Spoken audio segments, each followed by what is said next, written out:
क्या आप जानते हैं गौतम बुद्ध के बारे में? एक बात प्रसिद्ध थी कि वो कुछ लोगों को तो सीधे अपना शिष्य बना लेते थे और बौद्ध संघ में शामिल कर लेते थे। लेकिन कुछ लोगों को डोट अपना शिष्य बनाने से पहले वो उन्हें कुछ दिनों के लिए शमशान घाट में जाकर रहने के लिए कहते थे और फिर उसके बाद ही संघ में शामिल करते हैं। तो आखिरकार वो ऐसा क्यों करते थे? इसे आप जानेंगे इस कहानी के माध्यम से। एक दिन महात्मा बुद्ध से दूर हिमालय से एक व्यक्ति मिलने आता है और वह बुद्ध से कहता है, मैं आपके संघ में शामिल होना चाहता हूँ।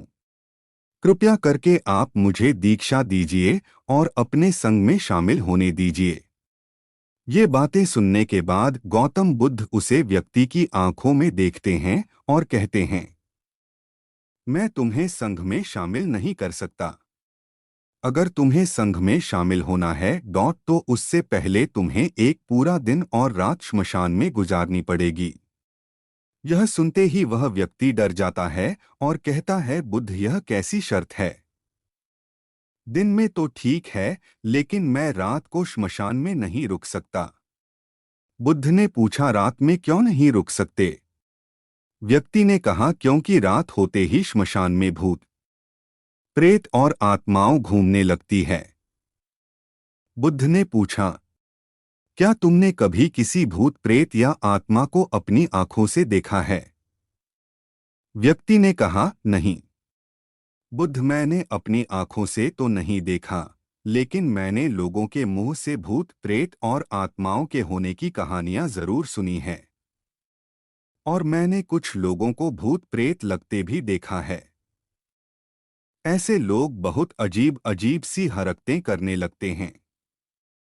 बुद्ध ने कहा, तो फिर यह तुम्हारे लिए एक बहुत ही सुनहरा मौका है यह जानने का कि क्या सच में भूत प्रेत और आत्माएं होती भी है या नहीं। व्यक्ति ने कुछ देर तक सोचा, फिर कहा, ठीक है बुद्ध, अगर आपकी यही शर्त है तो एक पूरे दिन और एक पूरी रात के लिए मैं श्मशान में रुक जाऊंगा। इसके बाद वह व्यक्ति बुद्धि से आज्ञा लेकर अपने घर वापस चला जाता है। सुबह होते ही व्यक्ति फिर बुद्ध के पास आता है और शमशान जाने की आज्ञा मांगता है।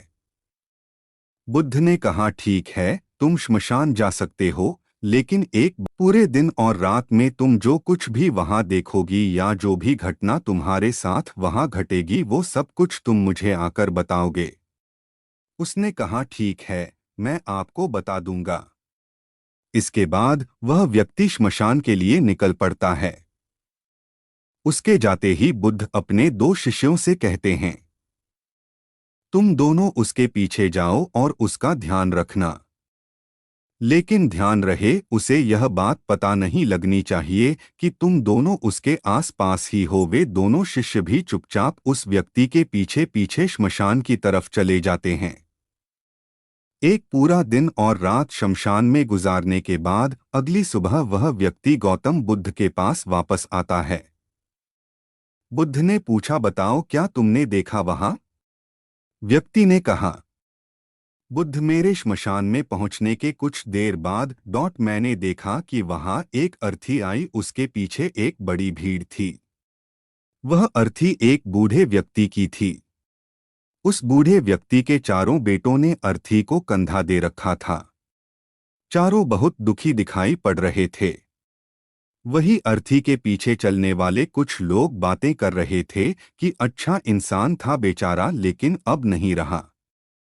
वहीं कुछ लोग यह भी कह रहे थे कि अच्छा हुआ इसके साथ, बेचारा बूढ़ा बिना किसी ज्यादा दर्द और पीड़ा के इस दुनिया से चला गया। इसी तरह और भी लोग उसके बारे में तरह तरह की बातें कर रहे थे। फिर उस बूढ़े को चिता पर लिटाया गया और उसके बड़े बेटे ने उस चिता को अग्नि दी। फिर सभी लोग वहीं पास के ही तालाब से नहाकर वहां से चले गए। उसके बाद मैं काफी देर तक वहीं बैठा हुआ उस जलती हुई चिता को देखता रहा। फिर जब दोपहर हुई तो वहां एक और अर्थी आई जो कि एक जवान औरत की थी। उस औरत का पति उस अर्थी के आगे चल रहा था। वह बहुत दुखी था। उसकी आंखों से आंसू बह रहे थे। अर्थी के पीछे चलने वाले कुछ लोग कह रहे थे कि बहुत गलत हुआ। इस लड़के के साथ इतनी सी उम्र में ही इसकी पत्नी ने इसका साथ छोड़ दिया। अभी तो बेचारे की पूरी जिंदगी पड़ी है। 2 छोटे बच्चे हैं, वह अकेले कैसे उनकी परवरिश करेगा। भगवान ने बहुत गलत किया। इसके अलावा वहां कुछ महान ज्ञानी व्यक्ति भी थे जो उस मृत्यु स्त्री के पति को समझा रहे थे कि रो मत, क्योंकि आज नहीं तो कल उसे यहाँ आना ही था। किसी को पहले ही तो किसी को बाद में, लेकिन एक दिन सबको यहाँ आना है। कोई मृत्यु से बच नहीं सकता, सब कुछ यहीं रह जाता है। इसलिए हमें क्रोध, चिंता, लालच और बुरे कर्मों से बचना चाहिए। और इसी तरह की और भी ज्ञान की बातें वो सभी ज्ञानी व्यक्ति आपस में करते रहे थे। फिर उस स्त्री के पति ने उसकी चिता को अग्नि दी और जोर जोर से रोने लगा। उसे रोता देख कुछ लोग उसे सांत्वना देने आ गए। फिर उन सभी लोगों ने भी पास के ही तालाब से स्नान किया और वहां से चले गए। मैं इस बार भी बैठा हुआ उस स्त्री की चिता को जलते देखता रहा। जब शाम होने को थी तो वहां 2 अर्थियां और आई। एक अर्थी महंगे फूल मालाओं से सुसज्जित। उसके पीछे जो लोग थे वो बड़े खानदान से लग रहे थे और उसके पीछे लंबी भीड़ भी थी।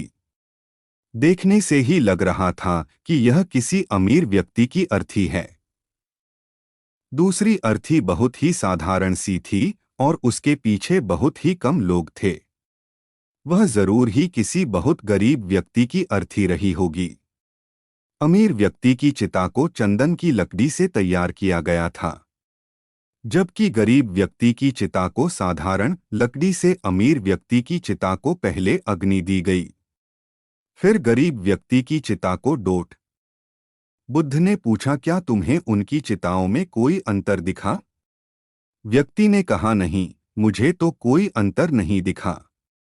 दोनों के शरीर एक समान ही जले और अंत में राख हो गए। बुद्ध ने पूछा, फिर क्या हुआ? व्यक्ति ने कहा, उसके बाद रात हो गई और वहां कोई नहीं आया। बुद्ध ने फिर पूछा, क्या तुम्हें वहां रात में भूत प्रेत और आत्माएं दिखी? व्यक्ति ने कहा, नहीं, मुझे वहां कुछ भी नहीं दिखा, लेकिन मैं वहां पूरी रात खुद से ही डरता रहा। कभी हवा की सरसराहट से तो कभी जानवरों की आवाज से, और फिर सुबह हो गई और मैं आपके पास आ गया। बुद्ध ने कहा, बहुत बढ़िया किया, लेकिन मैं तुम्हें संघ में शामिल नहीं कर सकता। व्यक्ति ने कहा, लेकिन क्यों? बुद्ध ने कहा, क्योंकि तुम अभी उसके लिए तैयार नहीं। संघ में शामिल होने के लिए तुम्हें एक बार और एक पूरा दिन और रात श्मशान में गुजारनी पड़ेगी। व्यक्ति ने बुद्ध को मनाने की बहुत कोशिश की, लेकिन बुद्ध नहीं माने तो उसने दोबारा श्मशान में जाना स्वीकार कर लिया।